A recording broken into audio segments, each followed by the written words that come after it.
Kematian mendadak sang aktris memicu gelombang rumor mistis baru ya di kalangan masyarakat. Banyak yang meyakini bahwa kematian tersebut adalah akibat dari kutukan nyata yang terlanjur aktif ketika seseorang mencoba bermain-main dengan energi kegelapan di rumah hitam.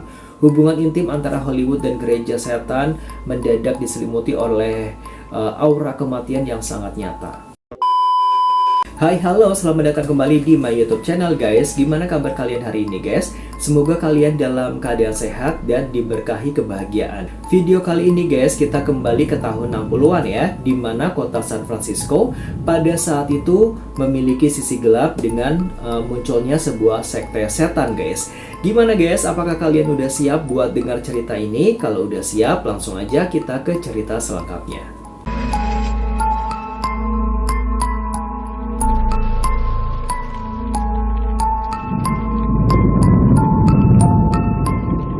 Tahun 1960-an adalah era kebebasan, musik rock, dan revolusi sosial budaya di Amerika Serikat. Namun di balik gemerlap gerakan kedamaian generasi muda, sebuah kegelapan baru sedang dibangun di sudut kota San Francisco guys. Sebuah organisasi misterius yang kelak menentang seluruh tatanan moralitas dunia fana. Ini bukan sekedar cerita horor fiktif dari Hollywood guys, melainkan catatan sejarah nyata tentang berdirinya Church of Satan, gereja setan pertama di dunia modern, dan sosok pria berkepala botak yang menjuluki dirinya sebagai Sang Paus Hitam. Pria itu bernama Anton Szandor Levy, lahir dengan nama Howard Stanton Levy. Ia adalah seorang mantan pemain organ karnaval, pawang singa, dan fotografer kepolisian. Pengalaman hidupnya di dunia malam yang keras membuatnya memiliki pandangan yang sinis guys terhadap sifat dasar manusia. Levy melihat kemunafikan yang merajalela di masyarakat. Orang-orang yang berpura-pura suci di siang hari, namun memuaskan hasrat gelap mereka di malam hari. Dari sinilah guys, sebuah ide radikal lahir di kepalanya untuk menciptakan sebuah wadah yang melegalkan pemuasan ego manusia tanpa rasa bersalah. Tepat pada malam Walpurgisnacht, 30 April 1966, Anton Levy ini mencukur habis rambut di kepalanya. Ritual pemangkasan rambut ini bukan sekedar gaya aja, melainkan sebuah simbolisme mistis yang kuno guys, tentang kelahiran kembali dan memutuskan hubungan dengan masa lalu. Malam itu, ia resmi mendeklarasikan berdirinya gereja Satan dan menetapkannya sebagai Tuhan pertama guys, dari era baru. Levy tidak mendirikan sekte ini untuk memuja sesosok makhluk bertanduk dari neraka seperti di film-film fiksi, melainkan menjadikan sosok tersebut sebagai simbol perlawanan terhadap batasan moralitas agama tradisional. Dalam waktu singkat, kabar tentang organisasi hitam ini meledak di media massa guys. Publik Amerika terperangah sekaligus ketakutan. Anton Levy dengan sangat cerdas memanfaatkan ketakutan dan rasa penasaran masyarakat sebagai alat pemasaran. Rumah hitamnya segera dipenuhi oleh orang-orang dari berbagai kalangan, mulai dari seniman ya, kemudian intelektual, hingga bintang-bintang terkenal di Hollywood yang mencari kebebasan mutlak atas hasrat duniawi mereka. Sekte ini bukan lagi sekedar perkumpulan rahasia, melainkan sebuah fenomena sosial budaya yang menantang dunia guys. Namun di balik popularitas dan janji kebebasan yang ditawarkan, sebuah harga mahal harus dibayar oleh mereka yang melangkah masuk ke dalam lingkaran ini guys. Gerbang menuju filosofi kegelapan telah dibuka dan ritual-ritual terlarang yang sesungguhnya baru saja dimulai. Apakah ini sebuah kebebasan sejati ataukah sebuah awal dari kehancuran spiritual para pengikutnya guys?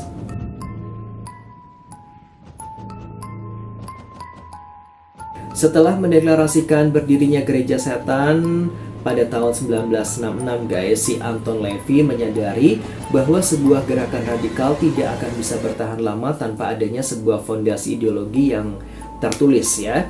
Ia membutuhkan sebuah manifesto, sebuah panduan hidup yang dapat merangkum seluruh pemikiran sinisnya tentang kemanusiaan. Maka di dalam ruang kerjanya yang pengap dan dikelilingi buku-buku filsafat kuno, Levy memulai mengetik lembar demi lembar sebuah naskah kontroversial yang kelak mengguncang rak-rak toko buku di seluruh dunia, The Satanic Bible. The Satanic Bible atau Kitab Suci Setan yang ditulis oleh Levi bukanlah sebuah buku sihir hitam penuh mantra pemanggilan setan ya, seperti yang ditakuti masyarakat awam. Isinya adalah sebuah manifesto filsafat materialisme, egoisme radikal, dan pemujaan terhadap diri sendiri. Levi meramu pemikiran dari para filsuf barat, lalu memutarnya menjadi sebuah ideologi baru. Ia menegaskan bahwa setan bukanlah sesosok makhluk goib, melainkan sebuah metafora dari hasrat alami manusia, kedagingan, dan kebebasan mutlak yang selama ini ditekan oleh dogma-dogma agama tradisional. Ketika buku ini resmi diterbitkan pada tahun 1969 guys, badai kontroversi baru kembali menghantam Amerika. Buku bersampul hitam ini terjual jutaan kopi dan diterjemahkan ke berbagai bahasa. Bagi para pengikutnya, buku ini adalah proklamasi kemerdekaan mental yang melegalkan sifat mementingkan diri sendiri sebagai sebuah kebijakan guys. Namun bagi otoritas keagamaan dan masyarakat konservatif, buku ini dianggap sebagai racun ideologis berbahaya yang sengaja diciptakan untuk merusak moralitas generasi muda dan meruntuhkan fondasi sosial masyarakat. Melalui buku ini, Levi berhasil membangun fondasi hukum bagi sektenya guys. Ia tidak lagi sekedar dianggap sebagai pemain sirkus yang mencari sensasi ya, melainkan seorang ideologi kegelapan yang diakui secara global. Buku ini guys menjadi alat rekrutmen massal yang membawa ribuan pengikut baru masuk ke dalam lingkaran pengaruhnya. Namun teori di dalam buku tersebut segera menuntut sebuah pembuktian nyata. Dan di dalam rumah hitamnya, si Levi ini telah menyiapkan sebuah ritual fisik yang akan menguji batas kewarasan dan moralitas para pengikut barunya. Di segmen berikutnya, kita akan membahas tentang pembaptisan hitam dan sandiwara media. Tapi sebelum aku lanjut ke ceritanya, jangan lupa support terus channel ini agar lebih berkembang dengan cara like, komen, dan subscribe.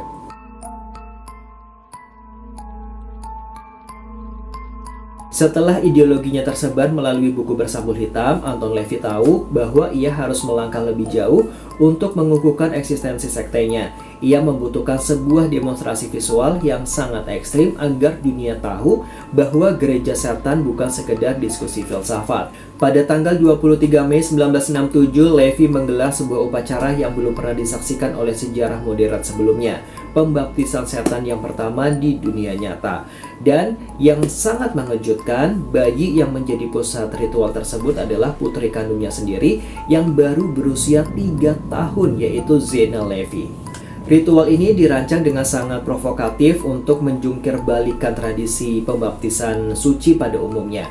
Di depan puluhan jurnalis dan fotografer media massa yang sengaja diundang oleh si Levi, menyatakan nih guys, bahwa putrinya tidak dibaptis untuk pengampunan dosa, melainkan untuk merayakan kejayaan hasrat kedagingan dan kemurnian alami seorang anak manusia. Bagi masyarakat Amerika yang religius pada era tahun 1960-an, foto-foto ritual ini yang tersebar di halaman depan surat Ka'bah terasa seperti sebuah penodaan dan penghinaan secara langsung ya terhadap nilai-nilai moralitas publik. Badai kecaman melanda San Francisco. Publik mengutuk tindakan Levi dan menuduhnya sebagai seorang monster yang mengeksploitasi darah dagingnya sendiri demi sebuah sensasi. Namun bagi Levi, kemarahan publik adalah sebuah kemenangan besar. Ia sangat memahami psikologi massa. Semakin masyarakat mengutuk dan membenci tempat ini, semakin banyak orang-orang pemberontak dan kaum selebritas yang penasaran untuk datang berkunjung. Sandiwara media ini berhasil melambungkan nama gereja setan ke puncak popularitas internasional dalam semalam saja guys. Pembaptisan hitam itu sukses besar ya sebagai sebuah strategi pemasaran sekte. Anton Levi kini sejajar dengan para tokoh kontroversial dunia. Namun ia tidak menyadari bahwa keputusannya untuk menyeret anak kandungnya ke dalam panggung kegelapan ini telah menanam benih kutukan psikologis yang nyata. Anak yang ia baptis dalam ritual hitam itu kelak akan tumbuh dewasa, berbalik melawan ayahnya sendiri, dan membuka rahasia-rahasia paling busuk di balik dinding rumah hitam itu.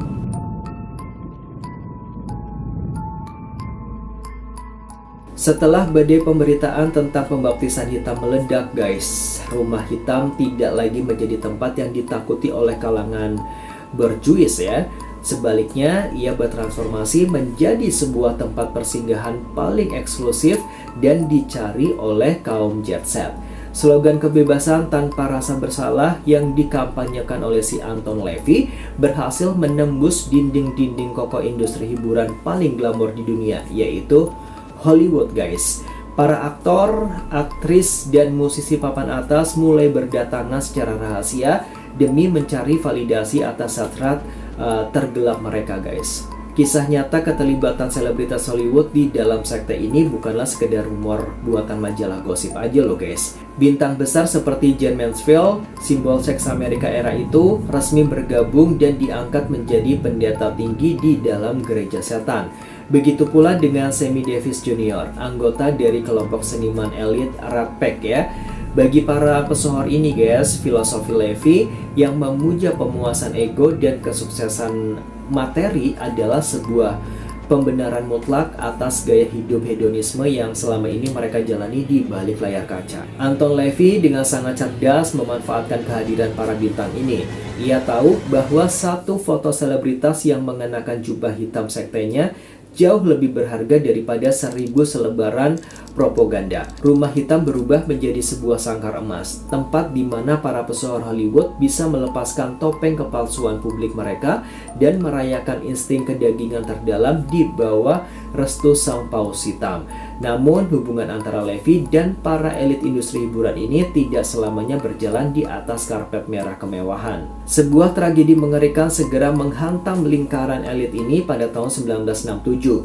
Jayne Mansfield tewas secara tragis dalam sebuah kecelakaan mobil yang sangat mengerikan. Kematian mendadak sang aktris memicu gelombang rumor mistis baru ya di kalangan masyarakat. Banyak yang meyakini bahwa kematian tersebut adalah akibat dari kutukan nyata yang terlanjur aktif ketika seseorang mencoba bermain-main dengan energi kegelapan di rumah hitam. Hubungan intim antara Hollywood dan gereja setan mendadak diselimuti oleh aura kematian yang sangat nyata.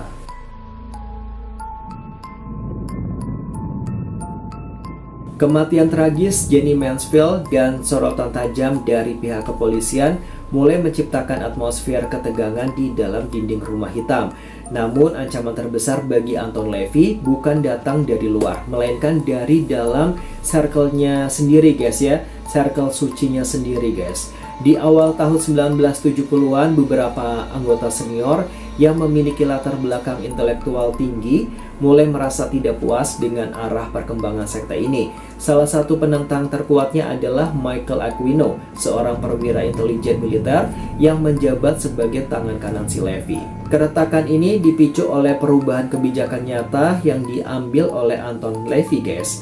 Karena menghadapi tekanan finansial yang sangat berat pasca tragedi Hollywood ya, si LaVey ini memutuskan untuk mengubah sistem pengangkatan di dalam gereja setan. Jabatan-jabatan tinggi spiritual di dalam sekte tidak lagi diberikan berdasarkan pencapaian intelektual atau dedikasi ritual, melainkan bisa dibeli dengan sejumlah uang tunai. Bagi Michael Aquino dan para pengikut radikal lainnya, tindakan si LaVey ini adalah sebuah pelacuran ideologi. Mereka menuduh LaVey telah mengubah manifesto kegelapan menjadi sekedar sirkus komersial demi keuntungan pribadinya. Konflik internal ini mencapai puncaknya pada tahun 1975. Michael bersama sebagian besar loyalis intelektual gereja setan memutuskan untuk melakukan pemberontakan massal. Mereka menyatakan keluar secara resmi dan mendirikan sekte tandingan yang bernama Temple of Set atau Kuil Set. Berbeda dengan si LaVey yang menganggap setan hanyalah sebuah metafora, Aquino mengklaim bahwa ia telah melakukan kontak mistis langsung dengan dewa Mesir kuno, Set, dan menuduh LaVey telah kehilangan kekuatan magisnya karena keserakahan duniawi. Perpecahan ini merupakan pukulan telak bagi reputasi Anton LaVey ya sebagai sang paus hitam. Eksodus massal para pengikut cerdasnya menyisakan rumah hitam yang kehilangan separuh energinya. LaVey kini harus berdiri sendirian mempertahankan tahtanya, menyadari bahwa tahta yang ia bangun di atas fondasi pemujaan ego manusia pada akhirnya dihancurkan oleh ego dari murid-muridnya sendiri. Dan di tengah kesunyian rumah yang mulai ditinggalkan, ancaman yang jauh lebih mengerikan dari masa lalunya sedang bersiap untuk menyerang dari dalam garis darahnya sendiri.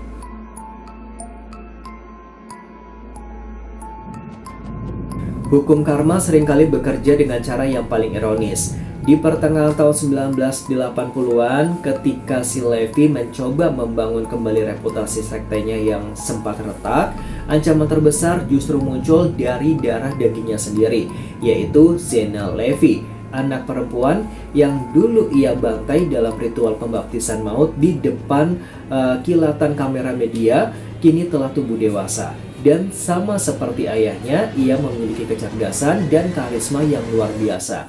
Namun karisma itu tidak ia gunakan untuk meneruskan tahta rumah hitam, melainkan untuk menghancurkannya, guys.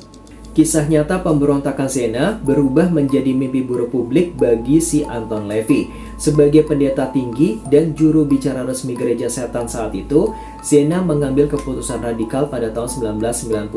Ia menyatakan keluar secara total dari organisasi tersebut dan melepaskan seluruh gelar spiritualnya. Tidak berhenti di situ aja, Zena mulai tampil di berbagai acara bincang-bincang televisi nasional untuk membongkar apa yang sebenarnya terjadi di balik dinding tertutup rumah hitam San Francisco. Di hadapan jutaan penonton Amerika, guys, Zena membuka tabir kepalsuan sang ayah.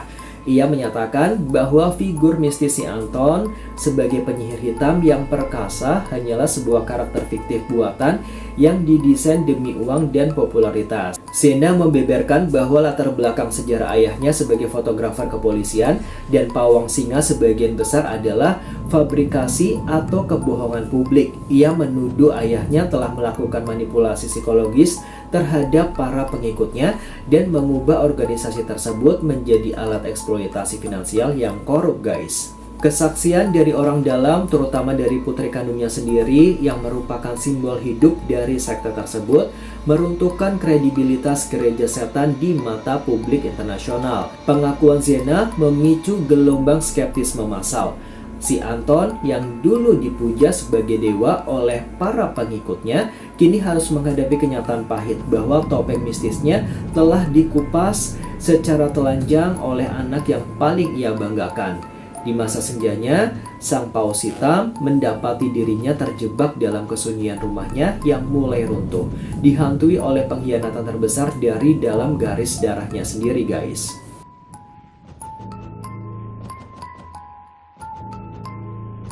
Memasuki akhir tahun 1980-an hingga awal 1990-an, Anton Levy tidak hanya menghadapi kehancuran internal keluarga. Sebuah gelombang ketakutan massal yang sangat luar biasa, yang kelak dicatat dalam sejarah sebagai Satanic Panic, melanda seluruh daratan Amerika Serikat. Masyarakat yang terlanjur histeris mulai melihat bayangan sekte hitam di setiap sudut kota. Kasus-kasus kriminalitas, hilangnya anak-anak, hingga ritual penyiksaan rahasia mendadak dituduhkan kepada para remaja setan, guys. Dan mata seluruh penegak hukum federal mulai mengarah tajam ke rumah hitam San Francisco. Kisah nyata dari era ini berubah menjadi perubahan penyihir modern yang sangat masif. Agen-agen khusus FBI dan kepolisian lokal melakukan penyelidikan secara mendalam terhadap struktur organisasi gereja setan.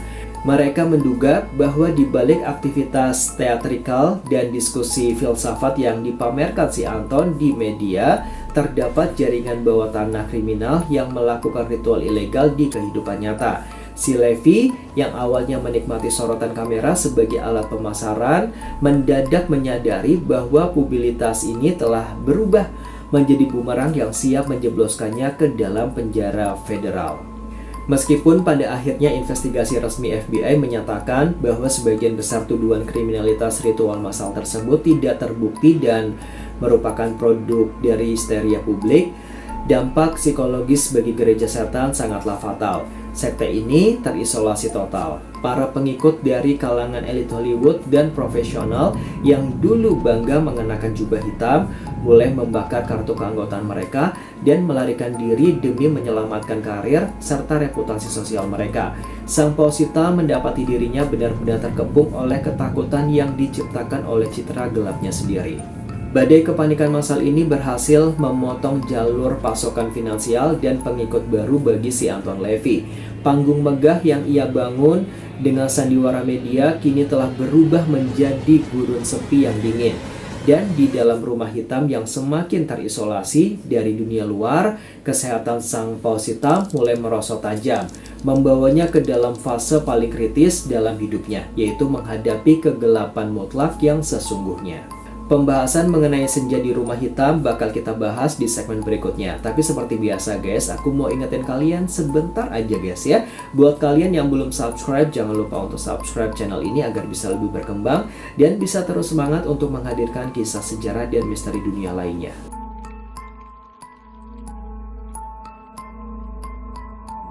Memasuki pertengahan tahun 1990-an, sirkus media yang glamor telah lama meninggalkan San Francisco. Rumah hitam yang dulu menjadi pusat pesta hedonisme kaum elit Hollywood, kini berubah menjadi sebuah kastil mati yang sunyi dan sangat pengap. Si Anton, pria yang pernah mengguncang tatanan moralitas dunia dengan julukan Sang Paus Hitam, harus menghadapi kenyataan pahit di masa senjanya. Ia mengalami kebangkrutan finansial yang parah guys, dan gangguan kesehatan kronis yang menggerogoti tubuhnya secara perlahan dari dalam. Kenyataan di balik dinding rumah ini sangat jauh dari citra kemewahan yang dulu ia pamerkan. Karena masalah hukum dan penurunan drastis jumlah pengikut akibat badai kepanikan massal, si Levi terpaksa menjual hak kepemilikan atas rumah hitam yang ikonik itu kepada salah seorang temannya demi melunasi utang-utang yang menumpuk. Pria yang memprogram filosofi tentang kejayaan materi dan kekuatan ego ini justru harus menghabiskan sisa hidupnya sebagai seorang penyewa di rumahnya sendiri, bergantung pada belas kasihan orang lain. Di tengah isolasi fisik dan finansial ini guys, kondisi psikologi si Levi semakin memburuk. Ia menderita penyakit jantung parah yang membuatnya sering mengalami sesak nafas di tengah malam. Di dalam kamar tidurnya yang sangat gelap, ia tidak lagi dikelilingi oleh para pemuja atau jurnalis yang memujinya, melainkan hanya ditemani oleh suara detak jam dinding dan desis tabung oksigen.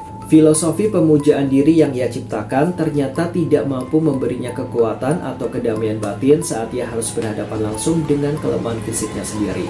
Panggung kegelapan yang ia rancang dengan sangat rapi kini telah mencapai babak akhirnya. Sang Paus Hitam yang dulu menantang dunia kini hanyalah seorang pria tua yang sangat rapuh, sangat ringkih dan kesepian di dalam sangkar hitam yang mulai runtuh itu guys.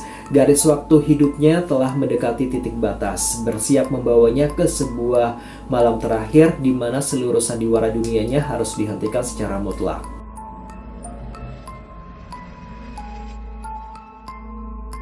Pada akhir Oktober 1997, detak jantung dari ideolog kegelapan paling kontroversial di Amerika akhirnya mencapai batasnya.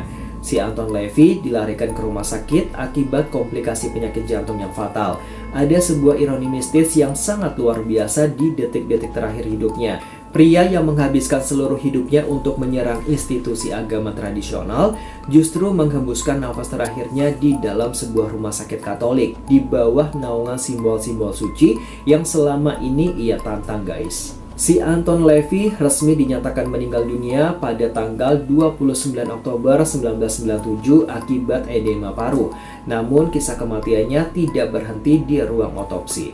Sebuah skandal mistis baru segera meledak ketika pihak internal gereja setan mengumumkan kematian pemimpin mereka kepada publik guys. Demi menjaga reputasi legendaris Sang Paus Hitam, para petinggi sekte secara sengaja memalsukan tanggal kematian si Levi di hadapan media massa, mengklaim bahwa ia meninggal tepat pada malam Walpurgisnacht, musim gugur tanggal 31 Oktober, malam Halloween guys. Manipulasi tanggal ini dilakukan sebagai upaya terakhir untuk membangun mitos bahwa kematian si Levi memiliki keterikatan magis dengan hari perayaan kegelapan.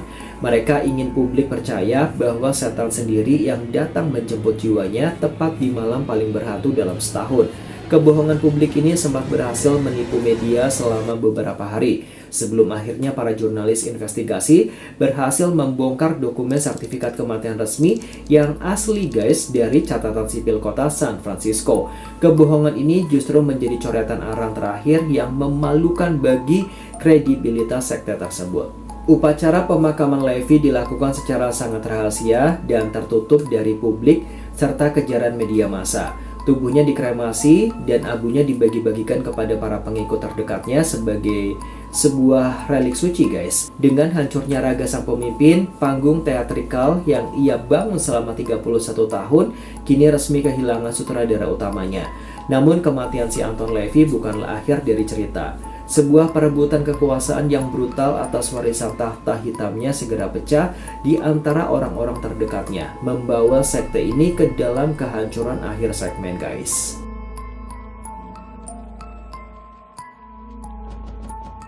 Setelah kematian Anton LaVey pada tahun 1997, ilusi kebersamaan di dalam gereja setan hancur berkeping-keping.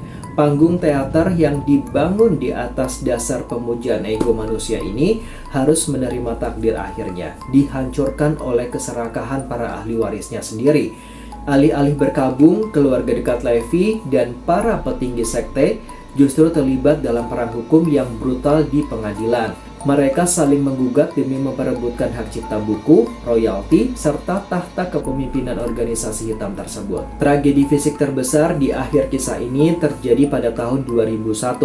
Rumah hitam yang terletak di California Street yang selama puluhan tahun berdiri sebagai simbol perlawanan moral dan markas utama sekte, resmi dieksekusi dan diruntuhkan total. Tanah tempat ritual-ritual kontroversial itu pernah digelar, kini telah berubah menjadi tanah kosong, menghapus jejak fisik paling penting dari sejarah hidup Anton LaVey. Pusat organisasi kemudian dipindahkan jauh dari San Francisco, menyisakan cangkang birokrasi tanpa sisa magis masa lalu. Oke guys, itu tadi catatan sejarah nyata dari Curse of Satan bentukan Anton LaVey yang meninggalkan sebuah pelajaran psikologis yang mendalam bagi dunia modern.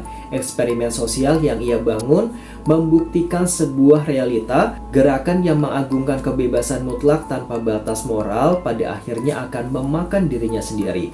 Ketika ego dijadikan sebagai Tuhan, maka tidak akan ada ruang untuk kesetiaan, kedamaian, ataupun warisan yang abadi. Panggung sandiwara sang paus hitam telah runtuh meninggalkan puing-puing sejarah kelam yang kini telah sepi dan terkikis oleh waktu. Sampai di sini dulu guys video aku kali ini. Sebelum aku akhiri videonya, jangan lupa support terus channel ini ya agar lebih berkembang dan semangat buat bikin video tentang sejarah dan kisah misteri dunia guys. Thanks for watching and see you next video. Bye bye.